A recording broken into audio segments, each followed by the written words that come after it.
Okie dokie. How many questions are in that worksheet on the database? That's manageable. I think you should be able to get through that because you're not going to have any questions from the second lesson since we are unlikely to get it all finished. Okay, so we'll get a start on the second lesson anyways. Oh, before we do, something interesting just to comment on in the last lesson. So, how many states of matter are there? We have solid, liquid and gas. So, how many states?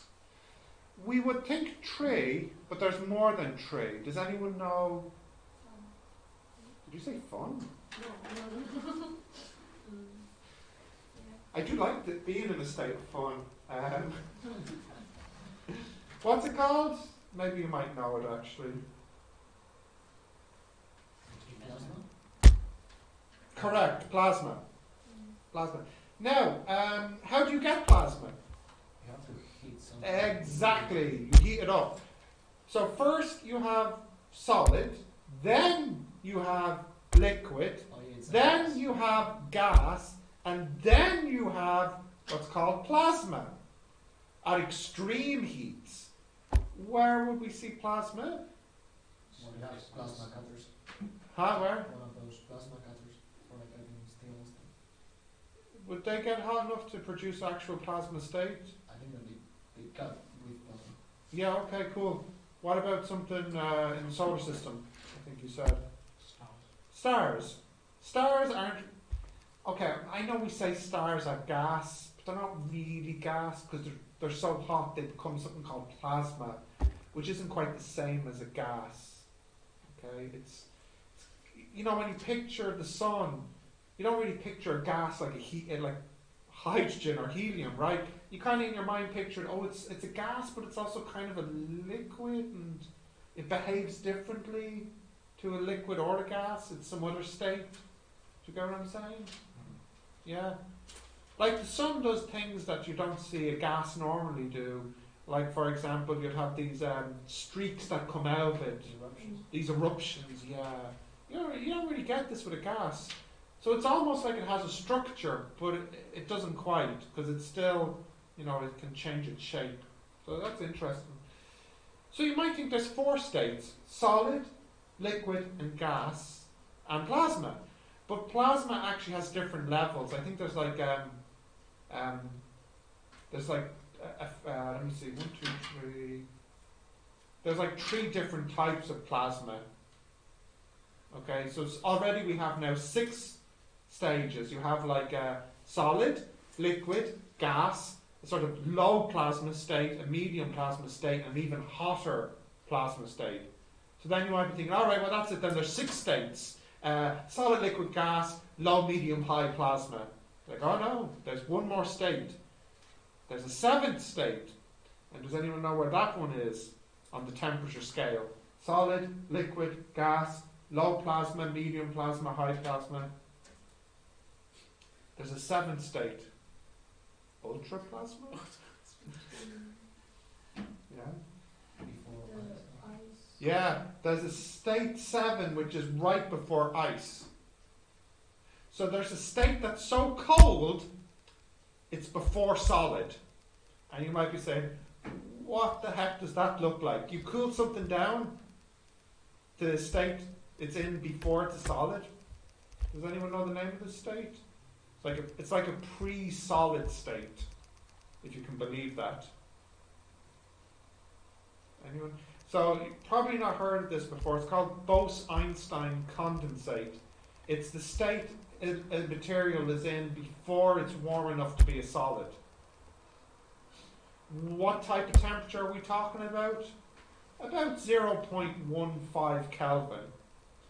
So this state doesn't occur in nature. Why not? Do you remember why? Because there's always energy. There's always energy of at least 0.15 Kelvin. So you can only see this state in the lab at this pre-solid state. Yeah? And how is it? It's weird. I can't even possibly begin to describe it. It's not like any other state. It's just weird. You would have to watch some kind of video to try and explain it, some animation. It's a totally bizarre state. It has all these weird properties as well, you know, like it's probably, I think it's completely frictionless. It's perfectly frictionless, and yeah, it's just weird. It's simply weird, that's all. Has anyone heard of these states? No? No. So there you go. It's like a trick question. How many states are there? You might think the answer is 3. Really, it's 7. It's just we only really see 3 in day-to-day life. Yeah. Okay. So now we've finished. We're still on materials, but we're not talking about temperature so much.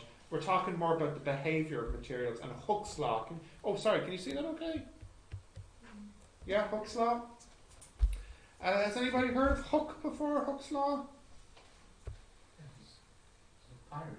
One hand. True, but I don't think there's an E in that spelling of the name. So this is Hooke with an E. Anyone know? So when we look at materials that have this elastic property, that is, you pull it and it wants to pull back. Okay, this is when we would need something like Hooke's law. So what happens when you pull the spring?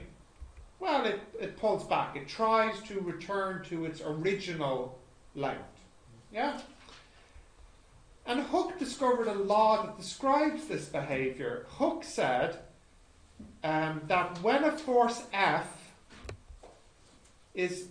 extends or compresses a spring, it's usually a spring, it doesn't have to be a spring, but it's usually a spring, by some distance x, you have a proportional force to that distance. That is, F equals minus kx. Now, I'll just draw that before you write any more.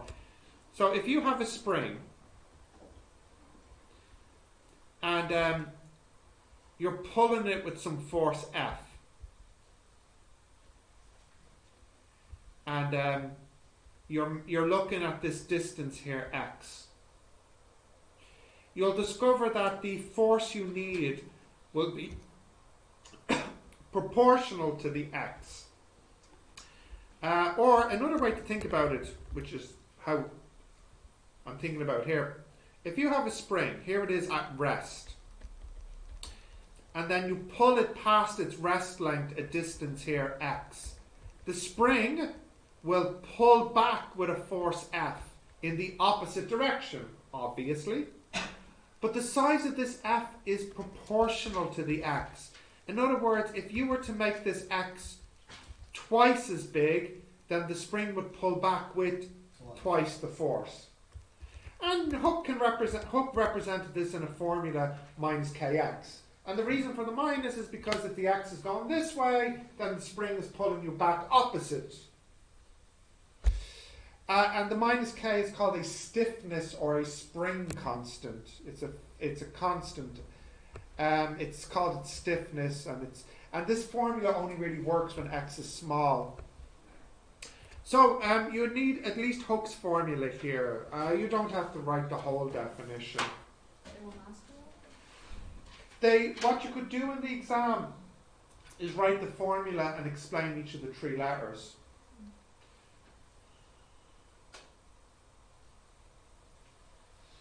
So in a moment, once you have this, tell me what the unit for K is.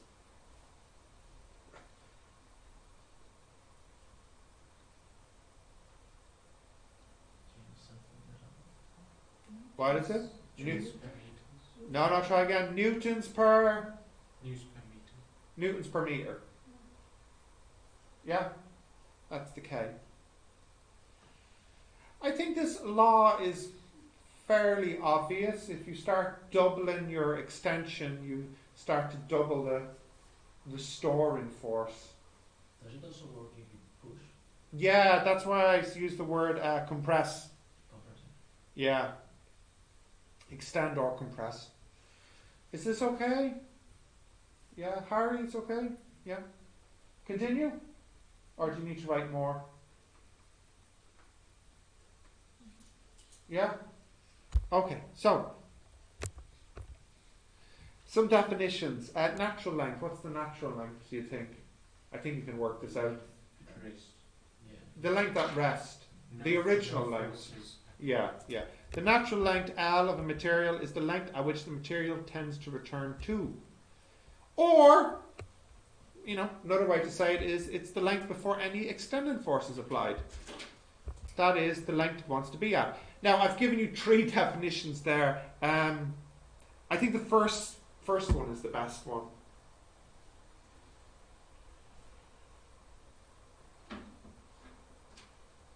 So it's just enough to write that down.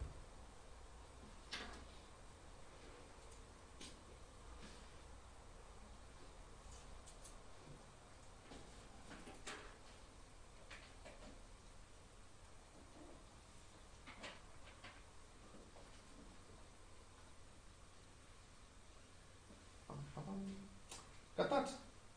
Yep. So you can see this in clothes too, not just springs. So like I have my scarf here. This is its natural length because I can stretch it past its natural length, but then that's the length it wants to return to.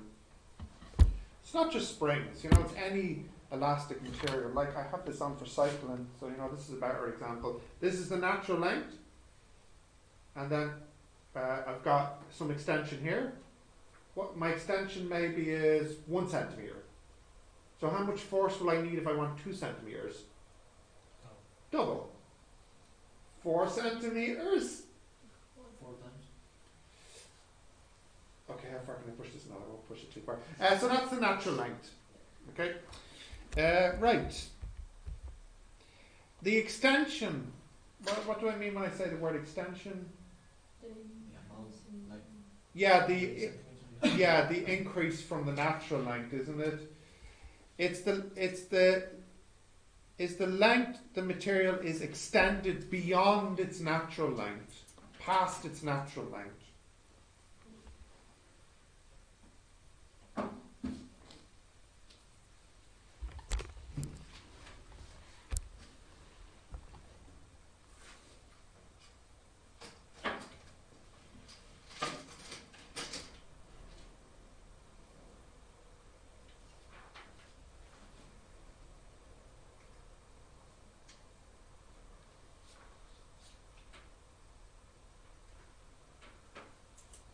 Okay.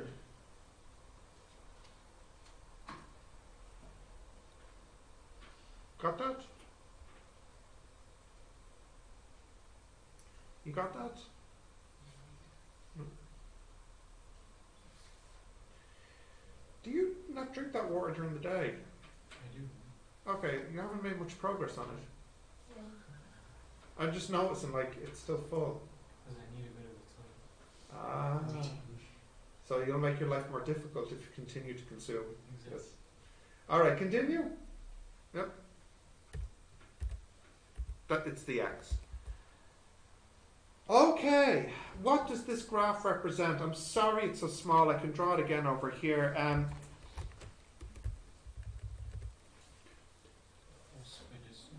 Yeah, well here I just have the extension in meters, and here I have the force in newtons. Okay, so when there's no extension, how much force? A little extension gives me more force, and a little bit more gets me more, and so on. Fair enough. It's linear, because they're proportional, right? 1 newton or 1 meter. Not necessarily, it depends on the K. So, what does the slope and the area represent? So if you look here, let's say we go from here to here, and let's just call this X and this 0. Okay, what's the slope? The slope, yeah, sure. Well, let's see. It'll be if we call this one here, F. It'll be F minus 0 over X minus 0, which is F over X. But we know from Hooke that F equals minus Kx. Although maybe I won't worry about the minus because this F we don't know the direction. It doesn't matter. This will equal Kx over X, which is equal to K. So in other words, if you were to make a graph like this, the slope is K.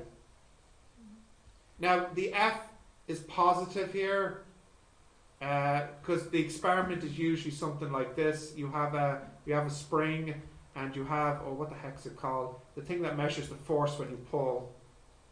I don't know, Newtonometer? Who knows? Measuring the force. Okay, so I'm not so worried about the sign. So that's the first thing.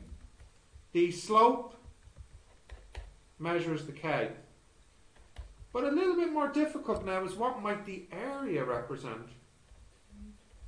Which is torque. Yeah, well, what's the unit of the area? It's Newton meters, which is... Oh, come on, children. What's a Newton meter? Joule. Yeah, the joule. So what do you think the area might represent? Joule. Potential energy. Yeah. Or another way to The put gain that... in potential. Yeah, or another way is how much work was required to deform its shape. The work done, basically. You know, if you obviously can see, am I stretching this? I'm doing work, right? And another way to think about it is this now has potential energy, but also I'm doing work. The work done, I can calculate it by calculating the area of this graph. So the second result here is that work done in changing its length is equal to the area. So you have two results here. The slope is equal to K, and the work done is equal to the area. And actually that can give us a formula. It's a half, let's work out the formula here. The area is a half the base by the height, but what did Hooke say F is? What's the formula for F? Kx. Yeah? So what's the area here? It's a half K X squared. x squared. Yeah. Now, it's kind of interesting, isn't it, that it looks a little bit like kinetic energy, doesn't it? Also, if you were to look at your formulas for simple harmonic motion, it looks very similar to the potential energy for simple harmonic motion. Yeah? I'll let you write this little proof down.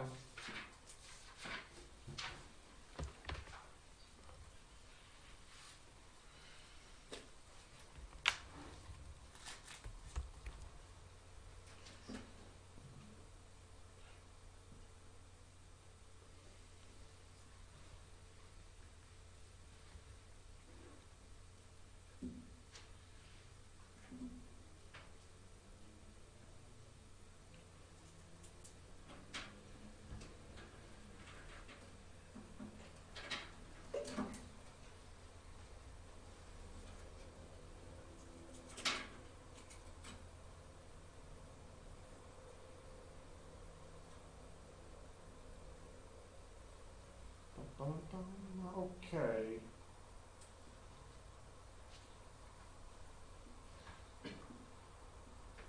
So, are you doing more work or less work if the K is bigger? And are you doing more work or less work if you make your X extension bigger? More. Which seems to make sense. What's interesting is if you double the extension, then you don't double your work. You have 4 times your work because of the square. Yeah?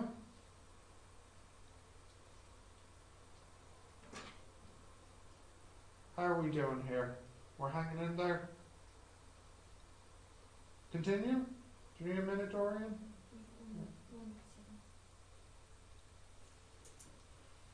Did you watch Rick and Morty, Diego? What? Rick and Morty? No. This class. Who's that? Who's that? It's like one of the best TV shows ever. Season 4 started last week. Have you watched the South Park? Yeah, I stopped watching that. I don't know. Just kind of, I don't know. I watched it in the early days.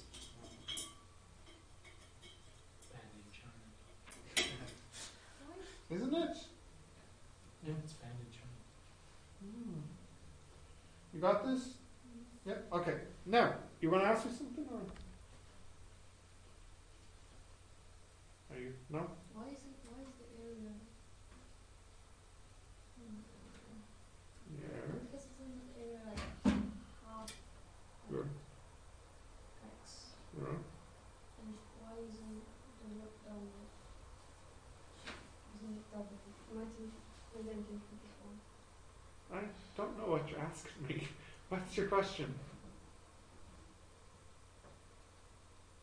Wait, do you know your question? No. Okay.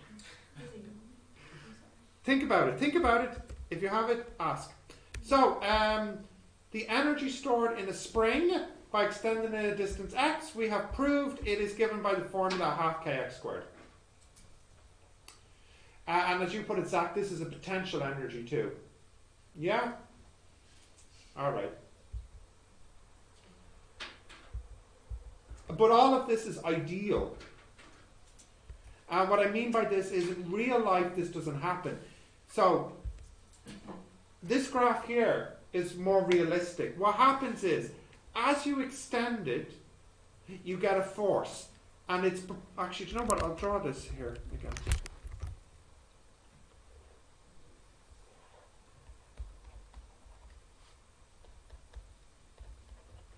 So at the beginning you extend it and you get this linear relationship.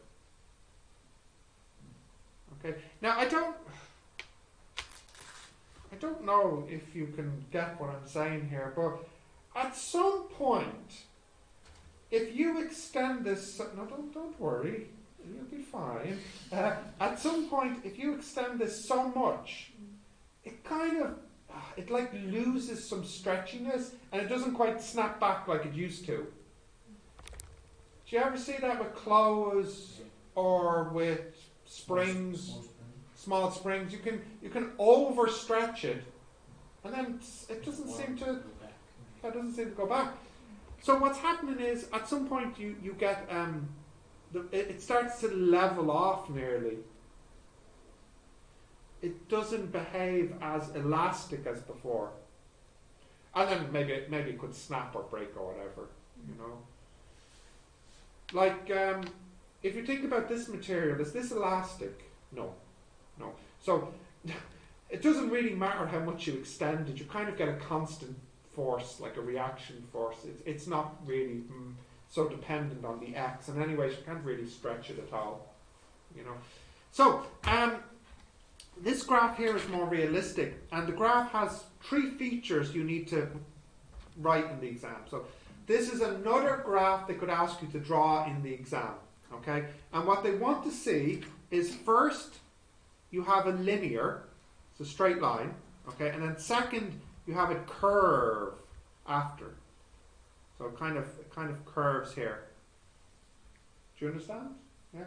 Now this point here has a name. This is called on the graph the elastic limit. This is the biggest you should make the x really. Okay. When you're on this part of the graph, you can still use Hooke's law, but you cannot use Hooke's law here. Why not? Because it loses its... Yeah, or just from the graph, it's not linear, but you're right, it loses its stretchiness. This part on the left is called the elastic region. And does anybody know what the green part is? Inelastic. Yeah, it gets them every year. No, not this. I mean, you think it should be, shouldn't it? Yeah. The opposite of elastic is inelastic, or, you know, anti-elastic, unelastic. No. Does anyone know what you call a material when it's not elastic anymore?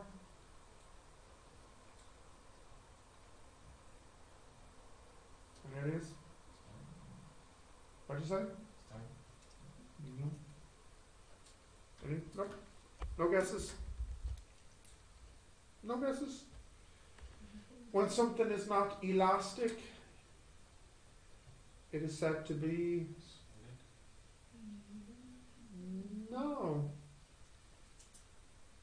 So, to give you the most extreme example, okay, the idea is when you stretch it, it no longer stretches back. So what material is the most extreme example of that, where you stretch it and then nothing happens and it keeps its weird shape? Well, it's like that Play-Doh that children play with, you know? So what word describes this material? You call it plastic. Plastic region.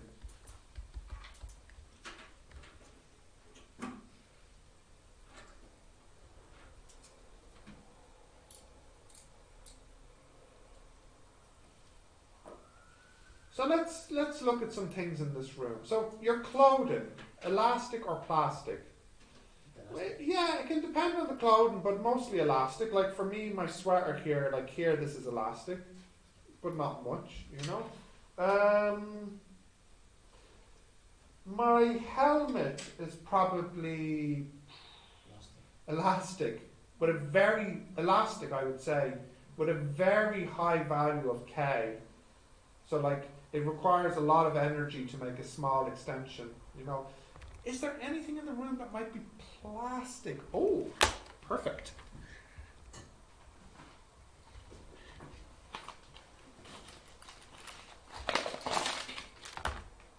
Plastic. So I stretch it, and well, that's it. It's not trying to return to its natural length. Okay, this is the exact opposite of the material here. It's the exact opposite. This is plastic. You know, you change it, you extension, and it just stays like this. And then this is elastic. So this you describe as plastic. Yeah. Oops, my plastic. All right. Anything else in the room that might be plastic?